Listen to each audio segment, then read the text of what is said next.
వచ్చింది వచ్చింది సంక్రాంతి పండుగ, తెచ్చింది తెచ్చింది సంబరాల నిండుగా. వచ్చింది వచ్చింది సంక్రాంతి పండుగ, తెచ్చింది తెచ్చింది సంబరాల నిండుగా.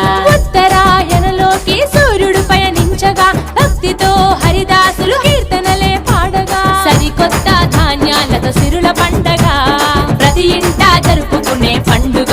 3 రోజుల పండగ, ముచ్చటైన పండగ, భోగి సంక్రాంతి కనుమ పండుగ. వచ్చింది వచ్చింది సంక్రాంతి పండుగ, తెచ్చింది తెచ్చింది సంబరాల